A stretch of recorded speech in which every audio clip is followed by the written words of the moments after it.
Bonjour, ce poster porte sur l'impact des zones humides du paysage agricole sur la réduction des adventices grâce au carabe. Il vous est présenté par Cyriac Ferron et Marie Agra-Gomes.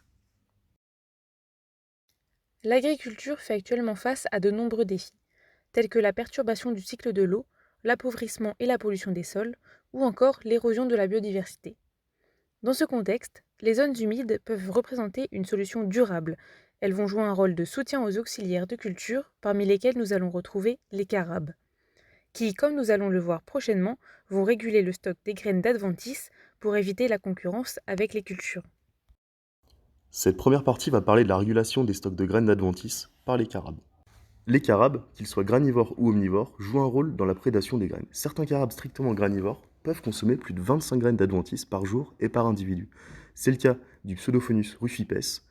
Selon des études, jusqu'à 50% du taux de perte des graines dans les sols est expliqué par cette prédation des insectes granivores. On observe ici une relation négative significative entre la densité de carabes et le stock semencier. Plus il y a de carabes, surtout granivores, plus le stock semencier de graines du sol diminue. Cela montre que les carabes participent activement au contrôle biologique des adventices en consommant les graines et que leur présence favorise la régulation naturelle des mauvaises herbes. Certaines espèces de carabes, comme Amara consularis, sont capables de détruire plus de 85% du stock semencier de graines de pissenlit, Taraxum officinale.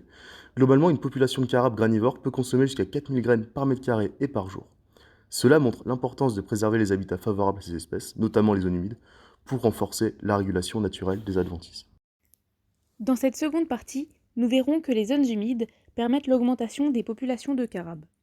En effet, certaines espèces de carabes sont mésophiles ou hydrophiles, parmi lesquelles nous retrouvons Pseudophonus rufipes, Agonum mulleri, Amara consularis ou encore Nebria salina.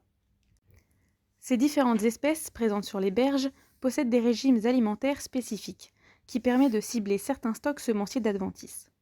Nous retrouvons ainsi des espèces généralistes, d'autres préférant les graines de pissenlit ou de galinsoga, ou bien encore les graines de graminées. Grâce à la figure 3, nous pouvons comparer la richesse spécifique des carabes selon différents habitats. La plus grande richesse spécifique est donc observée dans les zones humides qui permettent le développement de l'ensemble des espèces. De plus, les zones humides entraînent une augmentation de 45% des populations de carabes dans les champs adjacents. L'intégration des zones humides dans les paysages agricoles peut être une solution naturelle pour la gestion des adventices. Ces zones peuvent favoriser l'apparition des carabes granivores naturellement ou fournir un habitat temporaire pour des carabes introduits par les agriculteurs. Il faut poursuivre l'observation des impacts à long terme de la création des zones humides à proximité des aires agricoles, car mieux comprendre l'impact des zones humides permettrait d'optimiser la conception de ces zones, car elles pourraient être à l'avenir une réelle alternative à l'utilisation massive d'herbicides pour de nombreux systèmes agroécologiques.